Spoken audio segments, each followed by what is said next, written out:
1656 años. Ese es el tiempo exacto que transcurrió entre Adán y el diluvio de Noé. Pero la Biblia resume toda esa era en solo unos pocos versículos. ¿Por qué? ¿Qué sucedió en esos 16 siglos que Dios no quiso que supiéramos? Y si te dijera que en esos años perdidos ocurrió la mayor revolución tecnológica y espiritual de la humanidad, una revolución tan peligrosa que Dios tuvo que borrarlo todo con agua? Antes de continuar, dime en los comentarios, ¿alguna vez te has parado a calcular cuántos años pasaron desde Adán hasta Noé? La mayoría de la gente nunca ha hecho ese cálculo. Imagina esto. Mientras lees este texto, han pasado unos 2025 años desde Cristo. En todo ese tiempo salimos de las cuevas, construimos imperios, descubrimos la electricidad, volamos, llegamos al espacio, creamos Internet. 2000 años de progreso humano ininterrumpido. Ahora imagina que alguien del futuro resumiera toda nuestra era en solo 3 párrafos. Había un hombre llamado Jesús. Después de él hubo guerras, luego llegó el fin. Toda nuestra ciencia, nuestro arte, nuestra tecnología, borrados de la historia. Eso es exactamente lo que sucedió con los 1656 años antediluvianos. Y no fue por casualidad. Pausa el video ahora y piensa conmigo. Si alguien resumiera toda nuestra era moderna en solo 3 párrafos, ¿cómo te sentirías? Deja tu respuesta en los comentarios. La pregunta que debería asustarnos no es ¿por qué Dios envió el diluvio? La verdadera pregunta es ¿qué descubrió la humanidad en esos 16 siglos que fue tan peligroso que Dios decidió borrar no solo a las personas, sino incluso el recuerdo de lo que lograron hacer? Génesis 4 nos da pistas que pasamos por alto, pero que cuando se conectan revelan una verdad que cambiará por completo tu visión sobre los orígenes de la humanidad. Porque en los versículos aparentemente simples sobre los descendientes de Caín se esconde el mayor secreto arqueológico de la historia, la primera supercivilización de la tierra. Caín conoció a su mujer y ella concibió y dio a luz a Enoc. Y él edificó una ciudad y llamó el nombre de la ciudad como el nombre de su hijo Enoc. Génesis 4:17. Detente. Vuelve a leer este versículo despacio.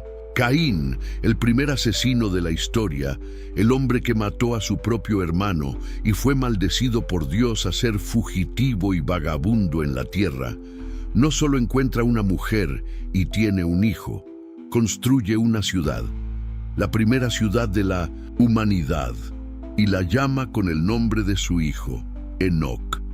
¿Te das cuenta del problema que hay aquí? ¿Cómo construye una ciudad un hombre maldito? Comenta aquí lo que crees que pudo haber pasado, pero aquí está el problema que los teólogos tradicionales evitan discutir. ¿Cómo consiguió un fugitivo maldito los recursos, la mano de obra y los conocimientos necesarios para construir una ciudad? ¿De dónde vinieron las personas que la poblaron? ¿Y por qué, en una época en la que la humanidad debía ser primitiva, pastoreando ovejas y ofreciendo sacrificios sencillos, alguien tenía ya el concepto urbanístico de una metrópoli? La respuesta está en las líneas siguientes, en la genealogía que la mayoría de nosotros leemos rápidamente, sin darnos cuenta de que no estamos leyendo solo nombres. Estamos leyendo el currículum de la primera revolución industrial de la historia.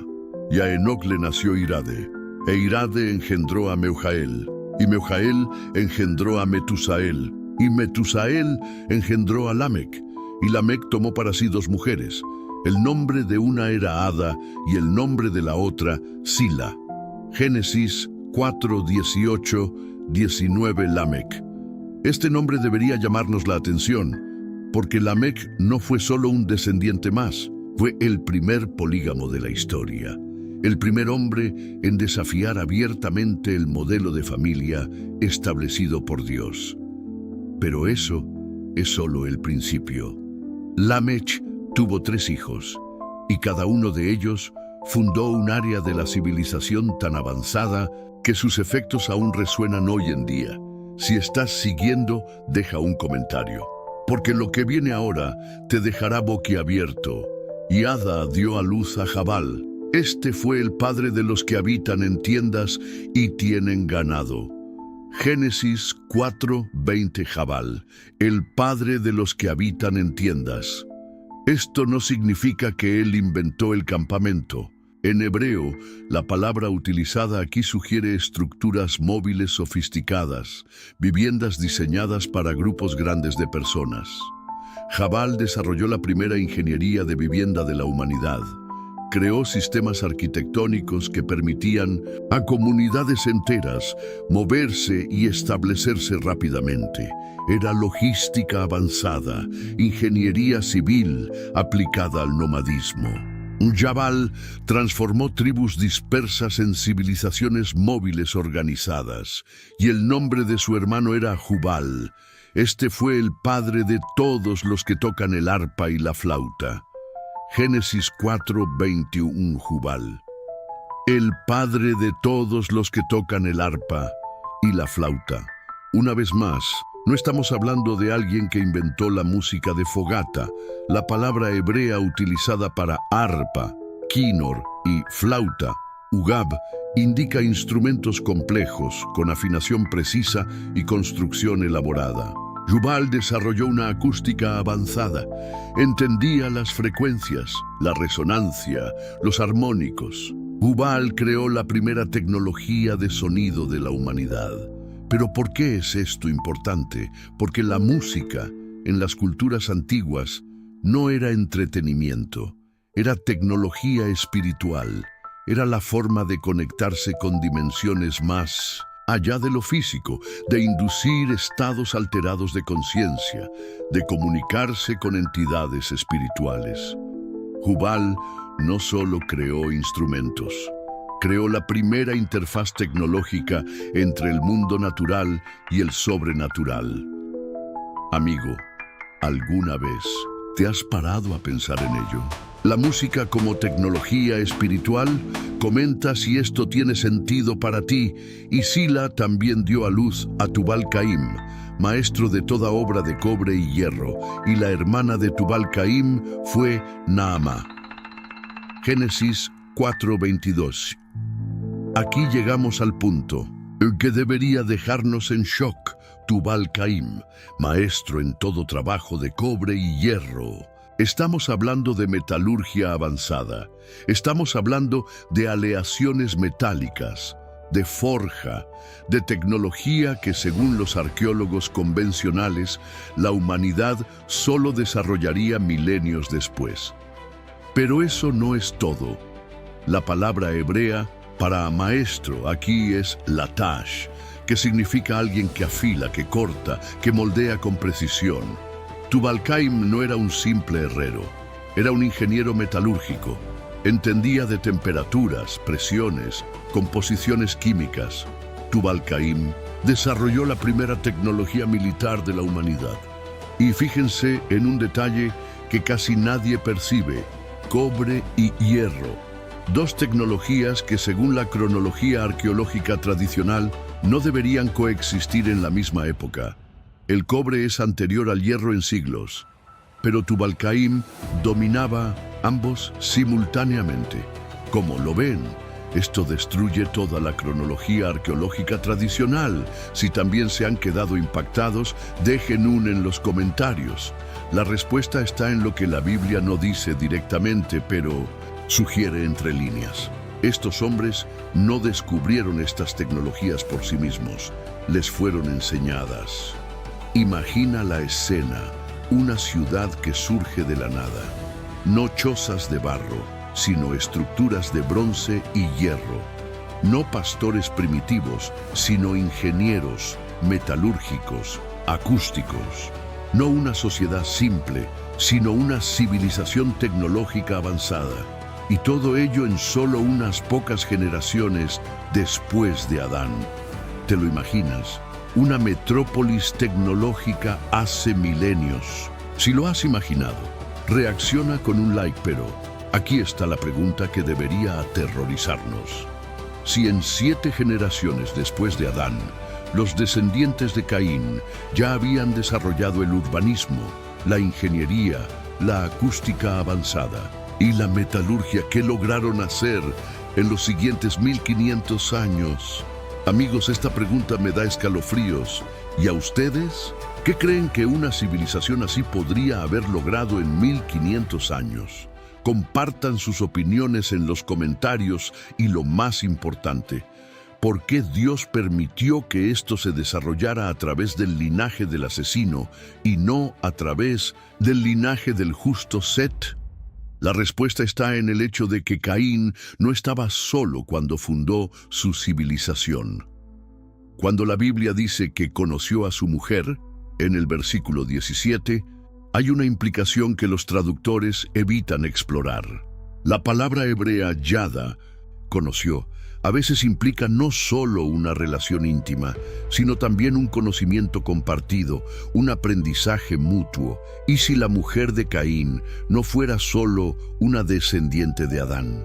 ¿Y si ella trajera consigo conocimientos que Caín, por sí solo, nunca podría haber desarrollado? Amigos, están conectando los puntos conmigo. Esto se está volviendo aterrador. Si sienten lo mismo, dejen un aquí, porque vean, Caín fue condenado a ser fugitivo y vagabundo, pero cuando se va a la tierra de Nod, al oriente del Edén, Génesis 4:16, no se va a un desierto vacío, va a una tierra que ya tenía un nombre, Nod, una tierra que ya existía, que ya era conocida.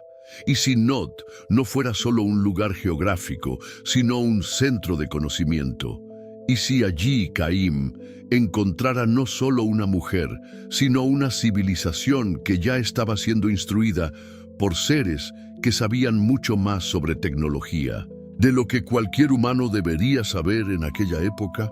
La Biblia nos da una pista sobre esto en Génesis 6:2, cuando menciona que los hijos de Dios vieron que las hijas de los hombres eran hermosas y tomaron para sí mujeres de entre todas las que eligieron. Pero este versículo se encuentra cronológicamente mucho después de la fundación de la ciudad de Enoc.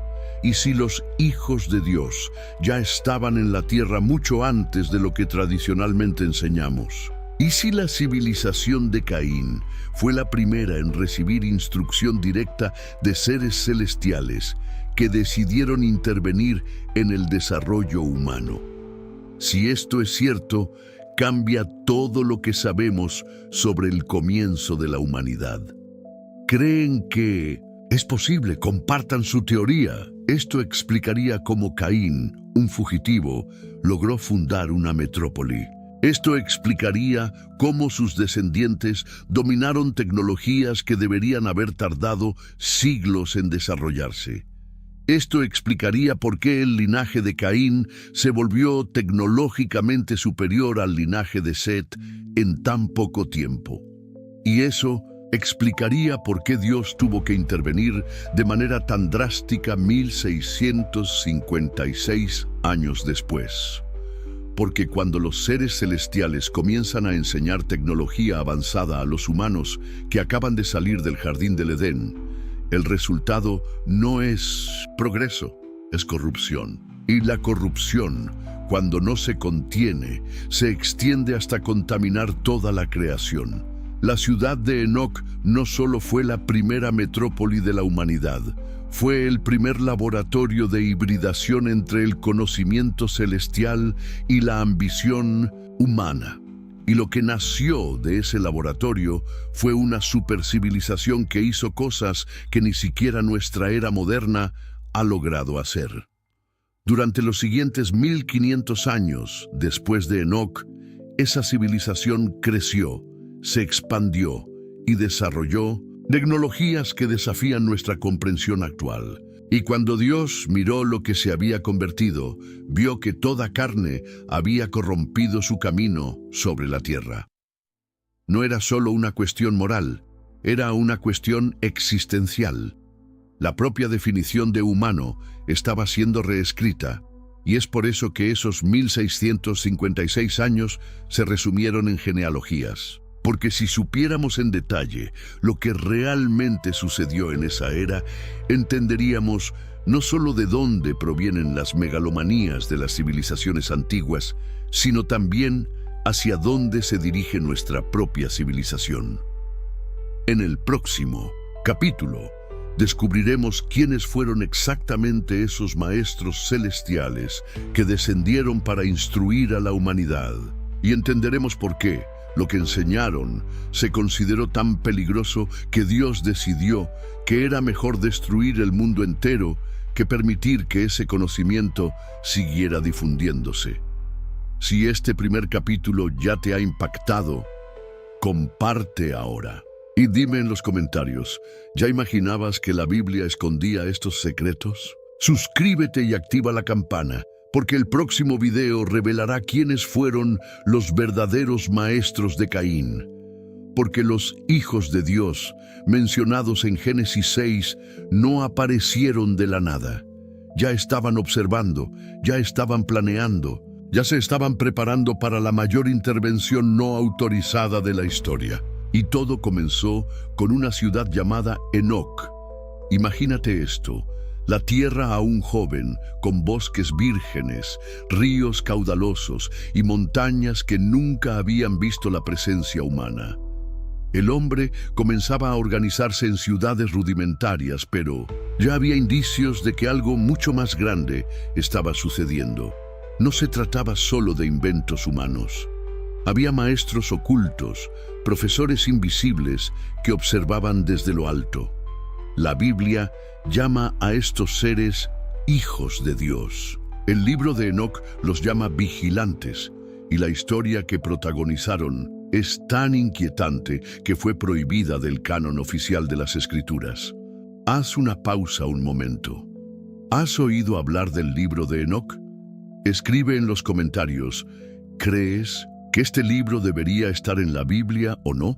Según el libro de Enoc, unos 200 ángeles descendieron del cielo en la antigüedad. No vinieron en misión divina, no fueron enviados por Dios. Ellos eligieron descender. Liderados por un ángel llamado Semiasa, hicieron un juramento en el monte Hermón. Allí se unieron en un pacto, abandonar el lugar celestial, tomar mujeres humanas y enseñar secretos prohibidos. El texto dice que tuvieron miedo. Semiasa les advirtió, quizás solo yo sufra por la transgresión. Pero todos respondieron, hagamos un juramento y unámonos con maldiciones, para que no demos marcha atrás hasta cumplir lo que hemos decidido. Y así lo hicieron. 200 ángeles de luz y poder inconmensurables se convirtieron en maestros rebeldes de la humanidad. Respira hondo conmigo. ¿Te imaginas el impacto que esto tuvo? Seres celestiales con conocimientos milenarios descendiendo a la tierra para enseñar secretos que no pertenecían al hombre. Y aquí comienza la parte que muchos ignoran. No vinieron a enseñar a adorar a Dios. Vinieron a traer tecnología prohibida. Azazel enseñó a los hombres a trabajar metales preciosos, a forjar armas, a crear armaduras, a transformar minerales en poder bélico. También enseñó a las mujeres a usar cosméticos, maquillaje, adornos, no solo por vanidad, sino por la magia de la seducción. Semiasa enseñó encantamientos, fórmulas ocultas, artes de brujería. Baraquel reveló los secretos de la astrología. Cocabel enseñó los signos de las estrellas. Penemue mostró las artes de la escritura, la manipulación de símbolos, el conocimiento que podía controlar las mentes. Sariel enseñó los movimientos de la luna y el control de los ciclos naturales. Cada maestro aportó un conocimiento que parecía liberador, pero que ocultaba una prisión. Y te pregunto, si hoy alguien te ofreciera acceso a un conocimiento capaz de cambiar tu vida para siempre, pero con consecuencias espirituales irreversibles, ¿lo aceptarías? Responde en los comentarios. La Biblia resume en una frase lo que el libro de Enoc detalla con riqueza.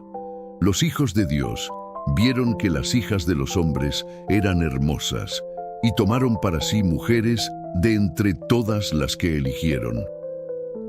Génesis 6:2.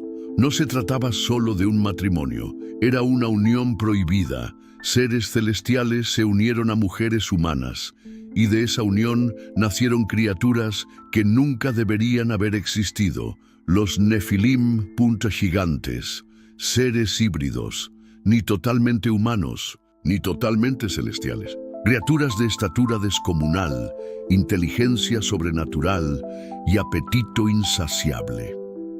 El libro de Enoc describe: devoraron el trabajo de los hombres hasta que éstos ya no pudieron sostenerlos. Entonces, los gigantes se volvieron contra los hombres, para devorarlos. Sí, has leído bien. Se convirtieron en depredadores de la propia humanidad. Haz una pausa ahora y dime, ¿has oído hablar antes de los Nefilim? ¿Crees que realmente existieron o crees que son solo un mito? Ahora piensa conmigo, si ya hemos visto que el linaje de Caín tenía urbanismo, metalurgia, música espiritual e ingeniería de la vivienda, imagina eso multiplicado por la enseñanza de los vigilantes. La humanidad no solo estaba evolucionando, sino que estaba saltándose etapas enteras. En pocas generaciones ya se conocía la astronomía, la magia, la metalurgia avanzada, las técnicas de guerra y la manipulación genética. Era como darle tecnología nuclear a un niño. Era como poner secretos cósmicos en manos de hombres que aún estaban aprendiendo a plantar trigo. ¿Puede visualizar el peligro? Comente si cree que nuestra generación está viviendo algo similar, pero no piense que estos maestros salieron impunes. El libro de Enoc dice que los ángeles santos, Miguel, Gabriel y Rafael, subieron a la presencia de Dios y clamaron: la tierra gime por la violencia de los hombres. Todo lo que los vigilantes han enseñado está corrompiendo la creación. Y entonces llegó la sentencia. Los vigilantes serían encadenados en abismos a la espera del juicio final. Sus hijos híbridos, los Nefilim, serían destruidos por la propia violencia que habían sembrado. Pero aunque fueron encarcelados, el daño ya estaba hecho. El conocimiento ya se había difundido. La humanidad ya tenía en sus manos secretos que no podía controlar. Ahora quiero que conectes los puntos conmigo. Todas las culturas antiguas hablan de dioses que descendieron del cielo y enseñaron tecnología. Los sumerios hablaban de los Anunnaki, los egipcios hablaban de los Neteru, los griegos hablaban de los titanes, los pueblos nativos de América hablaban de los hombres pájaro. Y si todos se refirieran a la misma historia, no de dioses, sino de los vigilantes rebeldes, ¿crees que es una coincidencia que todas las civilizaciones tengan este recuerdo? ¿O crees que es una prueba de que todos bebieron de la misma fuente? Da tu opinión. Si en el capítulo 1 vimos cómo Caín fundó una civilización avanzada, ahora vemos quién realmente impulsó ese avance, los vigilantes. No solo observaron, intervinieron, crearon híbridos, moldearon una supercivilización que creció durante los 1656 años perdidos. Y en el próximo capítulo exploraremos el resultado directo de esta intervención, las tecnologías prohibidas. ¿Qué hicieron exactamente los hombres con lo que recibieron de los vigilantes? ¿Cuáles fueron las consecuencias prácticas de esta mezcla entre el conocimiento celestial y la ambición humana? No vas a creer hasta dónde llegaron. Si este capítulo te ha impactado, deja un comentario diciendo cuál de estas enseñanzas de los vigilantes te asusta más. La magia, la guerra, la seducción o la creación de los Nefilim. Porque en el próximo capítulo Abriremos la caja de Pandora, la tecnología prohibida que llevó a Dios a decretar el reinicio de la humanidad. Imagina que despiertas en un mundo en el que todo lo que sabes sobre historia es incorrecto, donde las civilizaciones que creíamos primitivas ya dominaban secretos que hasta hoy nuestra ciencia no puede explicar. Esto no es un guión de ciencia ficción, es la realidad de los 1656 años perdidos de la humanidad. Los vigilantes no descendieron solo para casarse con mujeres, descendieron para enseñar, y lo que enseñaron hizo que la humanidad avanzara siglos en solo unas pocas generaciones. Pero ese avance no fue neutral, tenía un propósito: corromper la creación. Antes de continuar, pausa el video y responde: ¿qué tecnología moderna crees que, si se usara sin límites, podría destruir a la humanidad en pocos años? ¿Las armas nucleares, la inteligencia artificial, la ingeniería genética? Déjalo en los comentarios. Ahora retroceda conmigo en el tiempo. Las generaciones posteriores a Caín y los vigilantes comenzaron a construir no solo ciudades, sino maravillas imposibles. Gigantescos megalitos se alzaron desde la tierra. Estructuras como pirámides, zigurats y templos alineados con las estrellas surgieron en todos los rincones del planeta. Y aquí está la pregunta intrigante. Incluso con toda nuestra tecnología, máquinas, computadoras y cálculos modernos, todavía no sabemos cómo construir muchos de estos monumentos. Cómo se cortaron con precisión láser bloques de cientos de toneladas y se transportaron kilómetros sin ruedas ni acero. ¿Te das cuenta del misterio? Civilizaciones supuestamente primitivas poseían una ingeniería que supera a la nuestra. Si alguna vez te han intrigado las pirámides o Stonehenge, comenta aquí. Pero los vigilantes no solo enseñaron a levantar piedras, trajeron conocimientos sobre genética e hibridación. El libro de Enoc y otras tradiciones antiguas sugieren que los Nefilim experimentaron con cruces prohibidos, hombres mezclados con animales, criaturas híbridas que llenaron la tierra de aberraciones.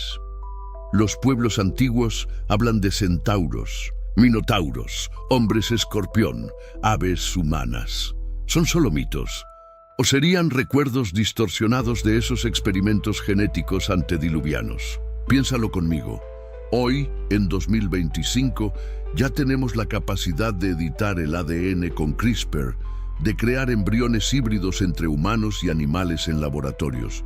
Si hemos logrado esto en solo unas décadas de ciencia moderna, ¿qué impediría a una civilización con conocimientos celestiales haber hecho lo mismo hace miles de años? Ahora respóndeme, ¿crees que estos mitos de monstruos son solo fantasía o registros reales de experiencias antediluvianas?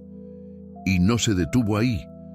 Estos maestros prohibidos enseñaron el control de los cielos y la tierra, conocimientos sobre meteorología, ciclos lunares, astronomía, no solo para contemplar las estrellas, sino para manipular la creación. Los textos antiguos hablan de pueblos que controlaban las lluvias, que hacían caer fuego del cielo, que manipulaban los vientos. Imagina una civilización que ya dominaba formas primitivas de ingeniería climática. Hoy en día, con satélites y supercomputadoras, apenas podemos predecir con precisión el clima de una semana. Y ellos, sin nada de eso, ya realizaban hazañas de manipulación atmosférica. ¿Te imaginas el impacto que esto tendría en una sociedad antigua? Un líder que controlara el clima sería visto como un dios. Y tal vez ese sea el secreto. Los vigilantes se hicieron adorar como dioses porque entregaron al hombre las llaves del poder que solo pertenecían al Creador. Pero lo más aterrador aún está por venir. Estos hombres no solo aprendieron a manipular la genética o el clima, abrieron portales espirituales. El libro de Enoc y las tradiciones sumerias hablan de portales entre dimensiones, lugares donde El cielo y la tierra se tocaban. Los zigurats se llamaban puertas de los dioses. El propio nombre Babel significa puerta de Dios. No se trata de una metáfora. Estamos hablando de tecnología espiritual, templos, música, fórmulas que abrían brechas en el tejido de la realidad para que las entidades del mundo espiritual se manifestaran. Ahora detente y piensa, ¿cuántas veces vemos en la Biblia a hombres tratando de construir torres, templos o estatuas para llamar a los dioses a la tierra? ¿Y si todos esos esfuerzos fueran ecos de una ciencia antediluviana olvidada, transmitida de generación en generación como religión? Respira hondo. Esto es profundo. Pero quiero que comentes ahora. ¿Crees que los portales espirituales realmente existen? Y aquí está el punto crítico. Esos 1656 años no fueron solo un periodo de crecimiento cultural. Fueron un salto tecnológico y espiritual tan grande que Dios tuvo que intervenir. Imagina, ingeniería avanzada, manipulación genética, control del clima, portales dimensionales, armas de guerra sofisticadas, todo esto en manos de hombres que ya estaban moralmente corruptos, guiados por ángeles rebeldes. ¿Puedes sentir el peso de esto? Nosotros, con toda nuestra ciencia, aún no hemos alcanzado todo lo que ellos tenían. Esto explica por qué tantas ruinas antiguas parecen imposibles. Esto explica por qué las mitologías de todos los pueblos hablan de las mismas cosas: gigantes, dioses que descendieron, monstruos híbridos, templos cósmicos. No eran leyendas, eran recuerdos de una civilización real, una civilización prohibida, pero había un problema aún mayor. Esa tecnología no solo era peligrosa para los hombres, era una amenaza para el propio plan de Dios. Porque si la humanidad corrompía totalmente el ADN, si toda la carne se contaminaba, ya no habría espacio para el nacimiento del Mesías. La promesa de un Salvador, hecha allá en el Edén, corría el riesgo de ser destruida. Por eso, Génesis 6 dice, Dios miró la tierra y he aquí que estaba corrompida, porque toda carne había corrompido su camino sobre la tierra. Toda la carne. No solo la moralidad, sino la esencia biológica misma de la creación estaba siendo adulterada. ¿Entiendes ahora por qué Dios no podía esperar más? En el próximo capítulo nos sumergiremos en el juicio. No solo entenderemos lo que hicieron los hombres, sino también por qué Dios tuvo que intervenir de manera tan radical con el diluvio. Si este capítulo te ha abierto los ojos, comenta cuál de estas tecnologías prohibidas te asusta más. La manipulación genética, el control del clima, los portales espirituales o la construcción imposible de los megalitos. Porque en el próximo capítulo entenderemos por qué, ante todo esto, Dios decidió que ya no había vuelta atrás. El reinicio era inevitable. Imagina un mundo donde la violencia no era la excepción, sino la regla, donde los gigantes caminaban entre los hombres, devorando sus cosechas, sus animales e incluso sus familias, donde los sacerdotes entonaban cánticos para abrir portales a entidades desconocidas, donde los reyes eran adorados como dioses, sostenidos por monstruosos híbridos que patrullaban las calles. Así era el mundo antes del diluvio, una civilización que se volvió tan poderosa y tan corrupta que el propio Creador declaró: basta. Pero aquí está el detalle que casi nunca mencionamos. El problema no era solo moral. Era existencial. La propia definición de lo que significa ser humano estaba en peligro. Haz una pausa ahora y responde en los comentarios. ¿Crees que Dios destruyó el mundo antiguo solo por pecados como la violencia y la inmoralidad? ¿O había algo mucho más profundo sucediendo? El texto bíblico es directo. Y vio Dios la tierra, y he aquí que estaba corrompida, porque todo ser viviente había corrompido su camino sobre la tierra. Génesis 6:12. Toda carne. No solo la humanidad, sino también los animales, las criaturas, incluso el orden biológico de la creación estaba siendo alterado.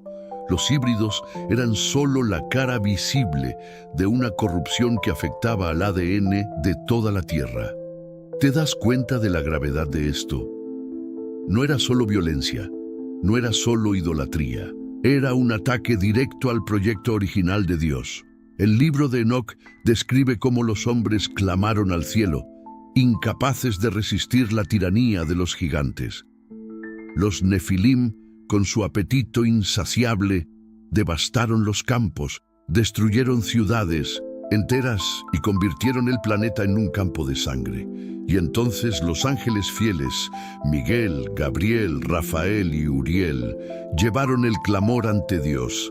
Dijeron: la tierra gime. Los hombres no pueden soportar el peso de esta corrupción. Incluso los cielos se han mancillado con las abominaciones que los vigilantes han enseñado. ¿Puedes sentir la intensidad de esta escena? El tribunal celestial reunido, analizando la corrupción de la creación. Y llegó la sentencia. Primero, contra los vigilantes. Serían encadenados en abismos oscuros, privados de la luz hasta el día del juicio final. El líder rebelde, Semiasa, y sus compañeros fueron encarcelados bajo las montañas, sellados con cadenas eternas. Luego, contra los Nefilim. Dios no permitiría que su descendencia contaminara la tierra para siempre. Serían destruidos por el propio diluvio que se avecinaba, ahogados por las aguas que barrerían el planeta. Pero aún había un plan de preservación. Dios miró y encontró a un hombre, no un gigante, no un híbrido, no alguien corrompido por el ADN alterado, sino un hombre puro en su generación, Noé. Y aquí hay algo que muchos ignoran. La palabra generación, en Génesis 6:9, no se refiere solo a la moralidad. El término hebreo toledot puede significar linaje, descendencia. Es decir, Noé no solo era justo espiritualmente, sino que también era genéticamente íntegro, sin contaminación de la corrupción de los vigilantes. ¿Habías pensado en eso? Que la preservación de Noé no fue solo una cuestión moral, sino también biológica. Comenta si eso tiene sentido para ti. Pero antes de que llegaran las aguas, Dios decretó algo terrible: el fin de toda la civilización. Piénsalo. Ciudades, monumentos, templos, tecnologías, música, armas, portales, todo debía ser borrado. Y tal vez esa sea la parte más impactante. El diluvio no fue solo un castigo, fue un reinicio. Haz una pausa aquí y reflexiona conmigo. Si hoy Dios decidiera reiniciar nuestra civilización, ¿qué se perdería? Satélites, aviones, internet, electricidad. ¿Podrías imaginar el futuro contando nuestra era en solo 3 versículos? Ahora regresa al mundo antiguo. Hombres y mujeres viendo cómo se oscurecía el cielo, nubes cargadas, truenos nunca vistos, relámpagos que iluminaban ciudades enteras. Los gigantes, en su arrogancia, tal vez se burlaban, creyendo que nada podía destruirlos. Pero cuando se rompieron las fuentes del abismo y se abrieron las compuertas del cielo, no hubo ejército, magia o tecnología que resistiera. Imagina el pánico, los templos siendo engullidos por las aguas, megalitos cayendo como juguetes, híbridos luchando por sobrevivir, pero siendo tragados por las olas, sacerdotes clamando a los dioses que nunca respondieron. Y en medio de todo eso, solo una familia a salvo dentro de un arca. ¿Puede visualizar esta escena? Si puede, reaccione con un like y un comentario. Pero el juicio no se detuvo solo en la destrucción. Llevaba consigo un mensaje para el futuro. Los hombres que sobrevivieron al diluvio Se llevaron consigo fragmentos de la memoria de esa era. Es por eso que culturas de todo el mundo tienen mitos sobre un gran diluvio, sobre gigantes que perecieron, sobre dioses que fueron encarcelados. Cada pueblo guardó pedazos de la verdad, como ecos de un trauma colectivo. Y la lección era clara. Cuando la humanidad intenta ser como dioses sin Dios, el resultado es siempre la destrucción.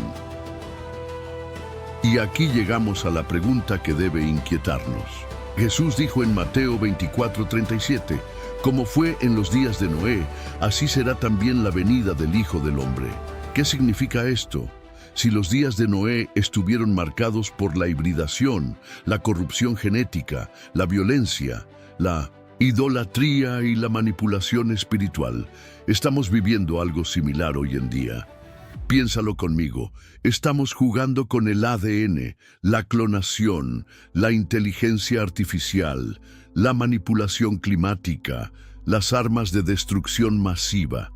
Estamos abriendo portales digitales que conectan al mundo entero en segundos. Estamos cada vez más cerca de repetir la arrogancia de los vigilantes. ¿Crees que estamos reviviendo los 1656 años, pero en una versión moderna? Deja tu opinión en los comentarios. En el próximo capítulo revelaremos por qué Dios no solo destruyó la civilización antediluviana, sino que también borró casi por completo sus huellas de la historia. ¿Por qué permitió que solo quedaran fragmentos ocultos en mitos y ruinas? Si este capítulo te impactó, comenta ahora qué imagen más fuerte quedó en tu mente. Los vigilantes encadenados, los nefilim ahogados o toda la humanidad siendo reiniciada por las aguas. Porque lo que viene a continuación mostrará la verdadera razón detrás del silencio de Dios sobre los 1656 años. Imagina despertar en un mundo silencioso, sin ciudades, sin templos, sin gigantes caminando entre los hombres, solo un inmenso océano cubriéndolo todo, el horizonte sin fin, cielo y agua. Esa fue la realidad de Noé cuando terminó el diluvio. Pero aquí está el punto que debemos entender. El diluvio no fue solo un castigo, fue un reinicio divino. Dios no solo destruyó la civilización antigua, borró sus huellas, como si dijera, lo que construyeron sin mí no debe permanecer. Haz una pausa aquí y responde en los comentarios. ¿Crees que Dios aún podría hacer un reinicio como ese hoy si la humanidad sobrepasara límites irreversibles? La Biblia lo relata de forma sencilla. Y las aguas prevalecieron sobre la tierra 150 días. Génesis 7:24. Pero detente e imagina, 150 días. Casi 5 meses de mundo sumergido, sin ciudades, sin monumentos, sin seres híbridos. Toda la gloria antediluviana, sepultada bajo toneladas de lodo y agua. Por eso se borraron los 1656 años. No quedaron bibliotecas, no quedaron templos, no quedaron archivos, solo ruinas enterradas que aún hoy nos confunden. ¿Alguna vez te has parado a pensar que tal vez esa sea la razón de tantas construcciones imposibles repartidas por el mundo? Pirámides, megalitos, templos subterráneos, fragmentos de una era que Dios quiso ocultar. Ahora piensen conmigo. Cuando las aguas comenzaron a bajar y el arca descansó sobre los montes de Ararat, Noé y su familia no solo estaban sobreviviendo, estaban reiniciando la humanidad. Era como si Dios dijera, ustedes son la nueva creación. Olviden lo que pasó, comiencen de nuevo. Y lo primero que hizo Noé al salir del arca no fue construir una ciudad, no fue levantar un palacio, no fue fundar una civilización tecnológica. Construyó un altar. Y Noé edificó un altar al Señor y tomó de todo animal limpio y de toda ave limpia, y ofreció holocaustos sobre el altar. Génesis 8:20. ¿Notas la diferencia? Mientras que Caín construyó una ciudad y un sistema humano, Noé construyó un altar y adoró al Creador. Haz una pausa ahora y comenta, si tuvieras la oportunidad de empezar de cero, ¿qué sería lo primero que harías? Y fue en ese momento cuando Dios hizo un pacto. Estableceré mi alianza con ustedes y nunca más toda carne será destruida por las aguas del diluvio. Génesis 9:11. Y como señal de esta alianza, puso el arco iris en los cielos, no como simple belleza, sino como recordatorio eterno de que nunca más habría un reinicio global por medio de las aguas. Pero aquí está la parte que muchos ignoran. El pacto no prometía que nunca habría otro reinicio, solo prometía que no sería con agua. ¿Alguna vez lo has pensado? Que tal vez el próximo reinicio no sea acuático, sino de otra forma. Ahora vamos a un detalle aún más profundo.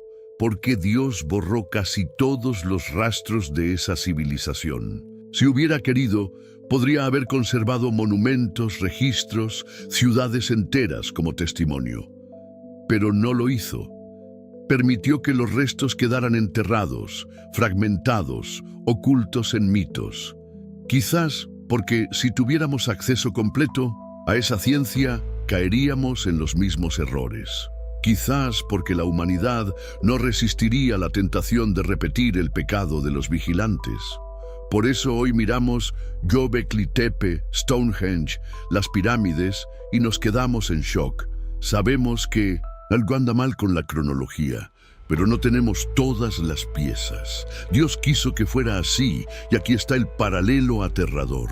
Así como Dios reinició el mundo antiguo, Jesús advirtió que el fin de los tiempos sería como en los días de Noé.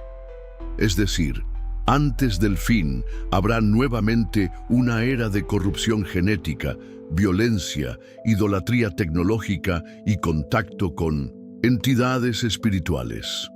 Una era tan peligrosa que exigirá la intervención directa de Dios. Piénsalo conmigo. Estamos manipulando el ADN, clonando seres, hablando de editar embriones, creando inteligencias artificiales que piensan por sí mismas, explorando el espacio en busca de contacto con otros seres. ¿No te suena familiar? Deja aquí tu opinión. ¿Crees que estamos llegando de nuevo al límite de un nuevo reinicio? Y recuerda, cuando Noé salió del arca, no reconstruyó el mundo antiguo. Comenzó algo nuevo. Esta es la mayor lección del diluvio. Dios no restaura lo que está completamente corrompido. Lo borra y lo crea de nuevo. Esto debería hacernos temblar. Porque si el mundo actual repite la corrupción de los 1656 años, tal vez el próximo reinicio esté más cerca de lo que imaginamos. En el próximo capítulo, investigaremos por qué Dios se empeñó en dejar fragmentos de la memoria antediluviana esparcidos por las culturas del mundo. ¿Por qué permitió que los mitos del diluvio, los dioses caídos y los gigantes sobrevivieran en casi todas las tradiciones? ¿Son estos fragmentos solo recuerdos o advertencias? Si este capítulo te ha interesado, comenta ahora. ¿Crees que el próximo reinicio será físico, espiritual o ambos? Porque en el próximo capítulo revelaremos por qué el silencio de Dios sobre los 1656 años puede ser la clave para entender nuestro propio futuro. Imagina un mundo entero conectado no por internet, sino por recuerdos. Pueblos separados por océanos, sin barcos modernos, sin satélites, sin aviones, y sin embargo todos cuentan la misma historia.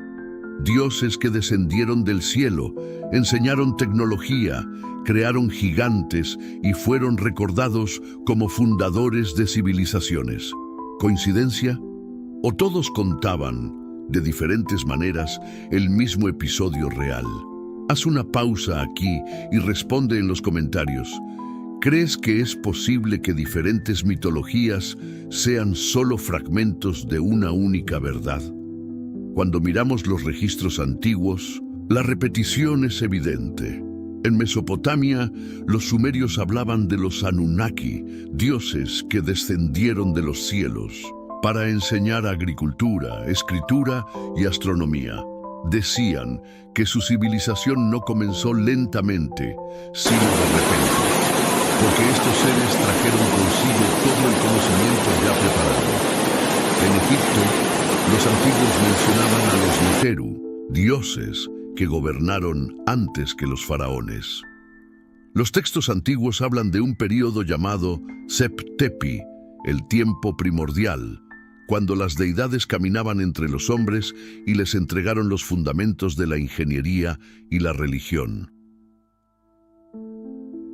Mendinase, Grecia, las historias hablan de los titanes, una raza de gigantes que precedió a los dioses olímpicos. Eran seres poderosos, hijos del cielo y la tierra, derrotados por Zeus y arrojados al Tártaro.